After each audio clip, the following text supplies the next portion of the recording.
Donc, bonjour tout le monde, voilà, ce soir je vais vous faire une vidéo concernant les montages que j'utilise en ce moment. Pourquoi? Parce qu'on m'en demande beaucoup, on me demande de mes montages, comment ils sont faits, donc je cache rien, je vais vous faire voir avec quoi je pêche et quel montage j'utilise en ce moment. Alors j'utilise beaucoup le montage Carolina, parce que je pêche énormément dans les herbiers et un peu au fond. Donc, au fond il y a des herbiers, c'est la saison où il y a pas mal d'herbes, et c'est là que sont cachés les plus gros poissons, enfin, les poissons qui semblent les plus intéressants. Alors voilà, je vais essayer de baisser le téléphone si j'arrive pour que ça fasse un beau petit film. Hop, et voilà. Je vous ferai voir aussi le montage que j'ai, un petit montage que j'ai, enfin c'est pas un montage, c'est avec quoi je pêche. D'ailleurs je vais commencer par ça. Donc je pêche en ce moment avec ce style de montage. Voilà. Voilà. C'est un montage plomb, tête plombée palette. D'accord. Alors là c'est monté sur un Rheins 3 pouces en couleur watermelon, d'accord. Palette, feuille de saule, plombage c'est 5 grammes, hein, parce que moi je pêche où il y a à peu près 5-6 mètres de fond, 7 mètres de fond même. Donc ça fait un petit peu le leurre avec tes vibrations, plus la palette quand elle tourne au fond, voilà. Alors vous avez des palettes feuilles de saule comme ça, et vous avez aussi des palettes, j'ai à côté, voilà, des palettes feuilles de chêne. C'est-à-dire qu'ils sont plus faites pour pêcher dans les étangs, les lacs, les retenues d'eau, il n'y a quasiment pas de courant du tout. Ça passe très bien. Celle-là aussi passe très bien. Mais dans le courant, la petite là passera moins bien que, voilà, que celle-là. Donc là, je l'ai monté sur un 3 pouces. Je vais vous faire voir aussi sur un 2 pouces. Hein. C'est toujours pareil. On va prendre la marque Rheins. Voilà, sur un 2 pouces. Alors là, vous prenez de la perche entre 15 et 30, 40, hein, ça va quoi. À vous après de mettre ce que vous voulez. Vous pouvez le monter aussi sur d'autres leurres. Hein. Là, admettons, on va prendre celui-là au hasard. Tout le monde connaît, je ne vais pas citer la marque, enfin, tout le monde le connaît, celui-là. Hein. Marche très bien, celui-là n'a quasiment pas d'animation à faire, parce que là, il est tellement souple que la queue remue tout seul, la petite caudale. D'accord. Donc voilà, ça c'était la première partie. La deuxième partie, je vais vous dire le montage Carolina. Alors le montage Carolina que j'utilise. Les leurres que j'utilise d'abord. Alors les leurres, il n'y en a pas 36. Hein. J'en utilise 2 ou 3 principalement. D'abord, j'utilise le fameux Tanta, hein, de chez Fish. Mais enfin bon, moi je les prends pas chez Fish Up. Hein. Voilà, ils sont là. Voilà. Hein. Moi je les commande directement sur AliExpress. Et ça marche très très bien, hein, si vous en avez 2 fois plus dans la poche. Donc là, c'est en version, c'est 2 pouces 8, il me semble. Hein. Enfin, on va dire 3 pouces, hein, tout le monde se rappelle. Je prends aussi en version 1 pouce 5. Donc voilà, pareil. En couleur watermelon. Hein, donc j'utilise cette couleur-là. J'utilise aussi, qui marche pas mal, le violet ou le bleu. D'accord. S'il y a plus ou moins de luminosité. Voilà les leurres principaux que j'utilise. Et j'utilise aussi, en montage Carolina, des imitations d'écrevisses. D'accord. Alors là, je vais vous en mettre deux différentes, deux grandeurs différentes. Hein. Voilà, je ne sais pas si on va bien les voir. Hein. Un qui fait 2 pouces et l'autre qui fait peut-être 2 pouces et demi. Voilà. Celui-là, là, 2 pouces et demi, et le petit-là, 2 pouces. Alors la différence, c'est qu'il y en a un qui est flottant et l'autre non. Quand je dis flottant, c'est-à-dire que quand ils viennent se poser au fond, voilà, il y en a un qui aura tendance à se tenir debout, avec les petits appendices qui bougent, comme vous voyez là, qui vibrent.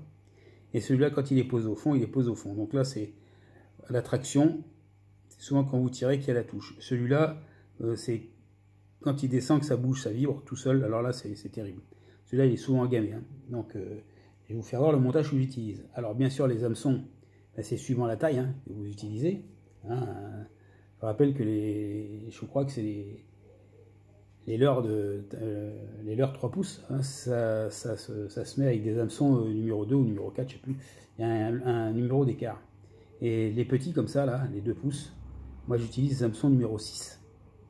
Et 6 en texan. Alors 6 en texan, ça fait tout petit. Hein. C'est grand comme ça. Je vais faire voir. Voilà. 6 en texan, c'est ça. Voilà. Voilà, je l'ai perdu, il faut faire attention. Voilà, bon c'est pareil, hein, vous en avez sur les sites qui vendent le pêcheur.com, hein, ils sont bien achalandés, parce que je sais pas combien ils ont de référence, 15 000 je crois, un truc comme ça, ou peut-être plus en vrai. C'est ceux-là qui vont dessus. Ensuite, donc j'utilise Donc un stop float. Alors c'est pareil, il y a beaucoup de différents stop float. Prenez pas des trop gros, c'est suivant le diamètre de votre fil que vous utilisez. Hein. Moi j'utilise je vais vous faire voir du fluorocarbone 12 centièmes en bas de ligne. Voilà, ce qu'on appelle le Neox. Le voilà. Alors, pardon, je vais le mettre à l'endroit. Voilà, Neox.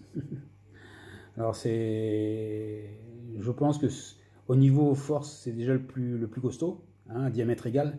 C'est là en 12 centièmes, je suis quand même à plus de 4 kg, presque à 5 kg de résistance. Alors l'abrasion, très bonne résistance à l'abrasion aussi. Alors ça, c'est intéressant. D'accord. Il est bien souple comme il faut, puis ça nous permet d'utiliser des plus petits diamètres. Donc même si c'est déjà discret, et avec diamètre équivalent, avec des plus petits diamètres, c'est encore plus discret.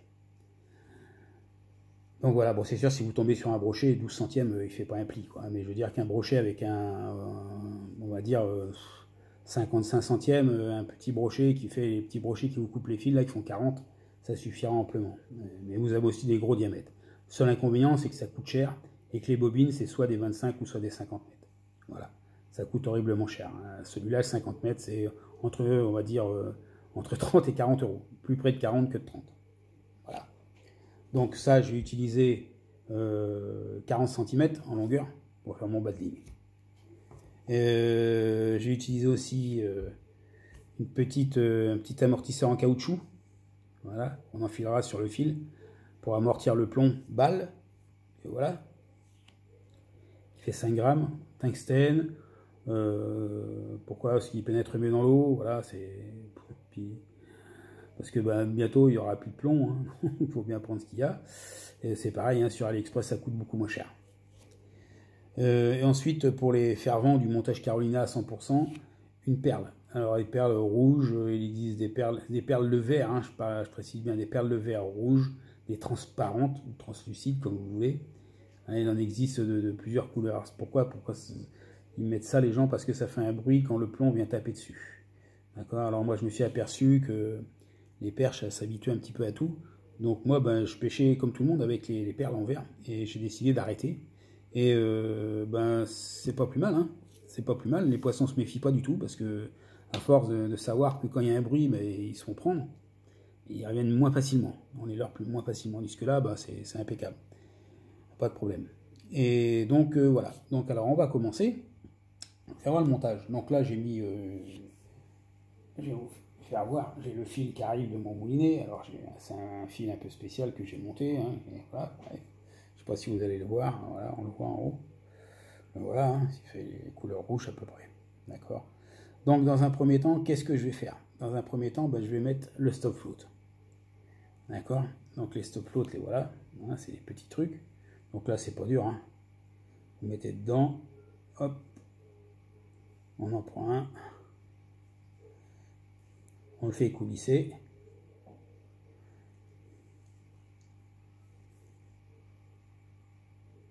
Et voilà, il est mis. On n'en parle plus. Ça prend 2 secondes. Voilà, le stop float, il est là. Alors, on va le remonter un peu plus haut. Voilà. Alors, si j'ai oublié de vous signaler aussi, il faudra un petit émerillon baril. Un micro émerillon baril. Alors, c'est pareil, hein, ça se trouve dans les magasins de pêche. Hein. C'est le micro émerillon. Micro émerillon baril. Voilà. Bref, il faudrait voir, je vais le trouver. J'en ai d'autres là. Pardon. Donc, ensuite, on va enfiler. Voilà, si ça veut bien. Après le stop float, on va enfiler le plomb balle, donc la pointe en premier.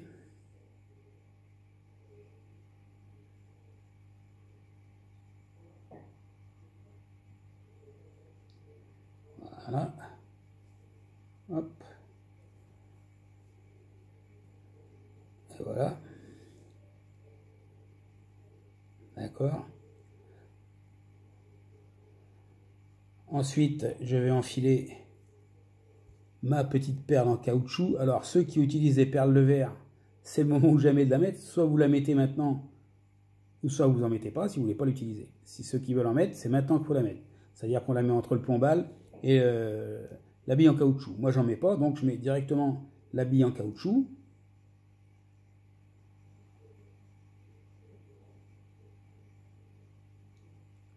Hop. Ouais, voilà. Voilà. Allez, rentre dedans. Voilà. Hein. C'est pas trop facile à faire, hein, quand là c'est pas la lumière du jour.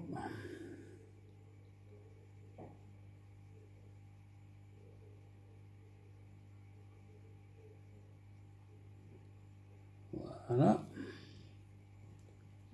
Peut-être que je prenne des lunettes un jour. Je vais y penser.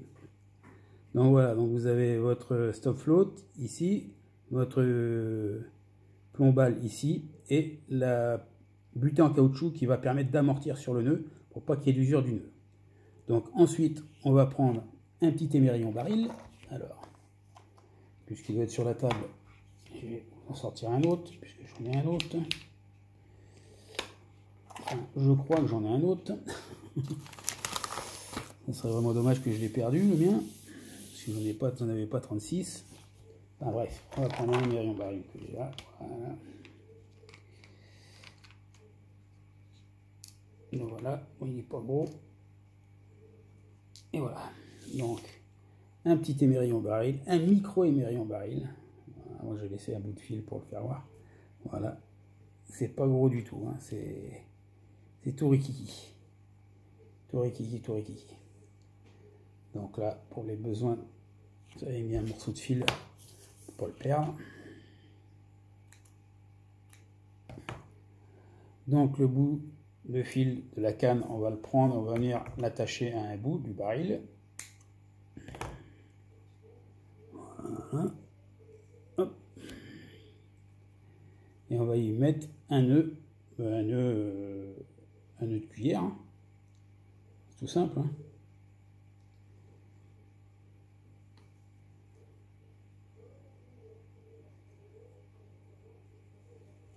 Voilà, c'est pas facile à faire.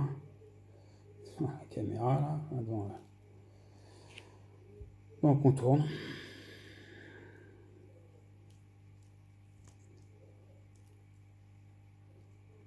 Alors vous en faites 6-7 tours et puis voilà quoi, ça suffit, c'est pas la peine d'en faire 150 000 non plus. C'est comme pour attacher une cuillère. Hein. Donc on le fait passer dans la petite boucle.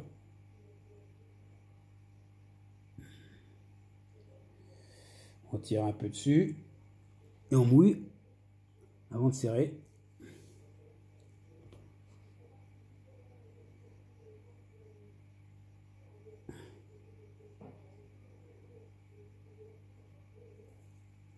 Et voilà. Alors on va couper le surplus auprès de l'émerillon. Ah bah il s'est détaché, donc c'était pas bien fait. On recommence. Alors bah là c'est du direct. Hein. Donc on va faire 6-7 tours.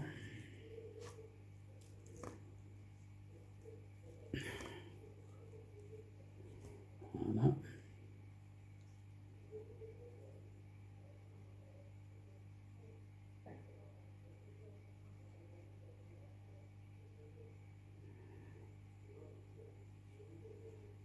Voilà. Donc là je mouille et je serre. Voilà. On coupe le surplus comme j'ai dit. On laisse dépasser 2-3 mm. Voilà, donc ce qui nous fait, on va récapituler tout depuis le départ. Si tout vous avez suivi, vous avez en premier le stop float, le plombal, la bille amortisseur en caoutchouc et le petit émerillon. D'accord? Ensuite, on va prendre un bout de fluoro. Moi, j'ai déjà découpé à l'avance. Qui fait à peu près, on va dire, une quarantaine de centimètres. Hein, on va dire une quarantaine de centimètres. D'accord? Et on va venir attacher un bout à l'extrémité de la petite boucle de micro-émerillon. Pareil, une cuillère. Hein, donc, bon là, c'est pour la... faire avoir, hein. On va pas faire 50 tours, on en fait 3-4, ça suffit. On fait passer dans la boucle.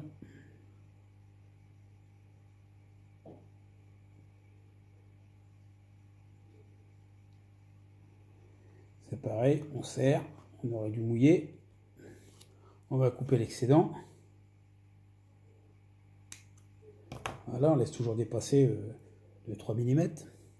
Et là, au bout des 40 cm, on va venir attacher l'hameçon texan, le numéro 6. Voilà, voilà. C'est pareil.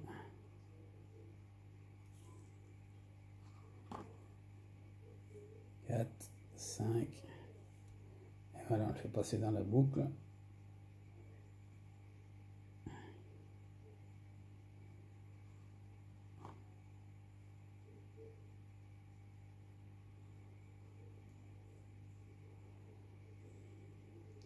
S'il veut passer.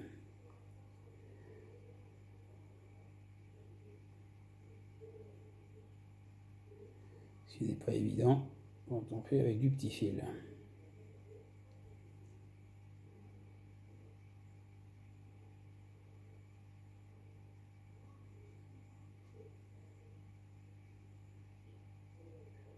Et voilà. Eh ben non, il n'a toujours pas voulu passer. Donc on va essayer de le faire repasser.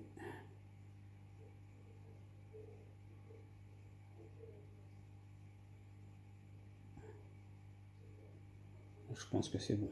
Voilà. On serre, on aurait dû voilà, humidifier un peu. On coupe le surplus. Voilà. Donc là, vous avez quasiment votre montage qui est terminé. Alors, on récapitule tout. On a donc le petit stop float, le plombal, la bille amortisseur, le micro-émerillon, un bout de 40 cm à peu près, et l'hameçon texan. Sur cet hameçon texan, bon, on va mettre le leurre qu'on veut mettre, qui correspond, donc en l'occurrence, cette petite écrevisse, d'accord, je vais vous faire voir le paquet. C'est des écrevisses, voilà, Urban Prey, hein. Donc là, la couleur, c'est Gobi, d'accord, en 55 mm. Donc on va l'attacher. Alors, pas oublier qu'un écrevisse, ça marche en marche arrière, hein, pas en marche avant. Donc là, on va l'accrocher par derrière. Donc on fait passer l'hameçon au bout, on le fait ressortir dessous à peu près 3-4 mm. Voilà. Il ressort. On fait passer dessous. Hein. Voilà, comme ça. Là, on va tirer dessus jusqu'à temps que ça aille bien à ras. Voilà. Là, c'est bien à ras. Là, on va regarder à peu près dessous. À partir de là, on peut piquer. Donc, vous faites une petite marque, vous regardez. On va le piquer à peu près où on a vu que ça allait rentrer.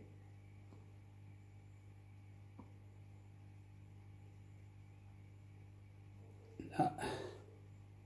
Voilà, on enfile. Alors, voilà. L'hameçon est mis en position avec nos petites écrevisses. Alors, là vous voyez, ça ressort dessus le dos. On peut le repiquer légèrement dans le buste de l'écrevisse.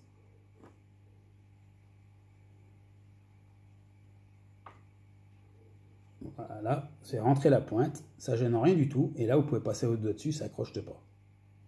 Voilà. Voilà l'écrevisse montée. Mon montage texan, le voilà, il est fini. Alors, petite astuce que j'utilise parce que j'avais vu ça chez quelqu'un, je sais plus chez qui, que moi aussi j'utilise, qui est assez bon, quoi. Donc, quand vous êtes au niveau de votre plombal, voilà, avec votre stop float, d'accord. Donc, entre le micro-émerillon et le stop float, je mets à peu près, on va dire, une 10 cm. On va dire une dizaine de centimètres. Pourquoi? Parce que quand c'est comme ça, voilà, là, on va tirer sur le fil. Bon, c'est dur à faire, hein. Il faut quand même le faire. On va tirer sur le fil, voilà, ça vient buter derrière. Et là, ici, il y a l'écrevisse qui va descendre, se poser sur le fond. Il va être comme ça. D'accord? Et quand le poisson va venir le gober, ça va tirer dessus. D'accord? Et là, il va tirer sur 10 cm. Les 10 cm que vous avez mis. À peu près. Ça va venir bloquer avec le plomb. Et ça va le ferrer. Si vous mettez plus que ça, ça fera pareil. Seulement, l'écrevisse sera plus engamée, en profondeur, dans la perche. Alors pour ceux qui font le no-kill comme moi, quand on relâche les poissons, c'est pas trop bon. Si le poisson est esquinté. Donc voilà, alors c'était pas facile, c'était pas évident pour moi de faire, hein, parce que faire une vidéo comme ça le soir, je vois pas grand chose en plus, avec des tout petits fils. Donc je vous rappelle, un stop float, un plomb-balle, une bille amortisseur. Si vous aimez le bruit, entre la bille amortisseur et le plomb-balle, vous mettez une petite bille de verre, rouge, translucide, c'est vous qui voyez. Le but de cette bille aura comme but de faire un petit bruit quand le plomb viendra cogner dessus. D'accord? C'est censé attirer les poissons. Ceux qui sont curieux. Moi, j'en mets pas. Pourquoi? Parce que je pense que le poisson s'y habitue. Et sans en mettre, je peux vous dire qu'il n'y a pas une différence énorme, mais ça marche très bien, sans mettre. Donc, après, accrochez à votre micro-émerillon derrière un morceau de fluorocarbone. Alors le diamètre, en principe, pour les perches, on utilise, ça dépend, hein, c'est 18-20 centièmes, ça dépend si c'est que des postes à perche, 20 centièmes c'est bien. Faites attention si vous tombez sur un cendre, les cendres se nourrissent aussi d'écrevisses. Je pense que 18 centièmes ou 20 centièmes, ça fait un peu léger, donc il faudrait monter plutôt dans les 22-25, hein, 25 centièmes c'est bien en fluorocarbone. Voilà, vous n'êtes pas obligé d'utiliser le fluoro que je vous ai fait voir, parce que ça coûte vraiment cher. Moi c'est ce que j'utilise. On m'a demandé de faire voir parce que voilà. Et donc cette petite écrevisse flottante, hein, je vous rappelle, qui sera posée au fond, qui flotte. Et ces petits appendices là qui vont bouger, c'est ce qui va exciter le poisson. D'accord? Et la plupart du temps, c'est quand l'écrevisse descend, avec l'effet planant qu'elle aura. Voilà, c'est souvent là qu'il y a les touches, hein, c'est souvent là. Voilà, donc vous savez tout. Je vous ai tout dit, je ne peux pas en dire plus parce que j'en ai pas plus. J'espère que vous aurez compris. Si vous avez des questions, il ne faut pas hésiter à poser les questions. Il n'y a pas de questions sottes, hein, comme dirait l'autre, hein, il y a que des réponses non intelligentes. J'utilise aussi un leurre que j'ai acheté chez Decathlon, qui s'appelle le Chattex 75. D'accord, je vais l'utiliser en montage chez Bourrasca, ou je ne sais plus comment on dit, là je ne me rappelle plus. Enfin bref, vous avez dû me comprendre. J'irai voir ce que ça donne. Voilà. Je pense que ça ne devrait pas être mauvais. C'est pareil, il a l'air d'être assez fin que celui que je vous ai fait voir tout à l'heure. Voilà, j'espère que je ne vous ai pas trop ennuyé, que la vidéo n'est pas trop moche. Le soir, c'est pas évident. En plus, il fait super chaud. Sachez que ce montage-là, avec les écrevisses, en début de saison, c'est pas mal. Ça marche pas mal. En milieu de saison, c'est pareil, hein, parce qu'elles se nourrissent quand il fait chaud actuellement, elles sont dans le fond. Hein, si on arrive le matin de bonne heure, il y a deux solutions, soit vous passez des leurres à prospection rapide, un style avec les palettes, comme je vous ai fait voir. Si ça ne mord pas, c'est qu'ils sont déjà un peu calés, donc là il faut passer tout de suite avec des écrevisses ou des tentas ou autre chose, quoi. Voilà, c'est vous qui voyez, hein. Moi je peux pas vous dire. Voilà, sur ce, je vais vous laisser, je vais vous souhaiter une bonne soirée. Si vous avez des questions, il ne faut pas hésiter. Je pense que demain matin je vais aller faire un petit tour. Et puis je vous tiendrai au courant. Sur ce, je vous laisse, je vous souhaite une bonne nuit, bonne pêche, bonne détection à ceux qui font de la détection, et surtout, restez simple.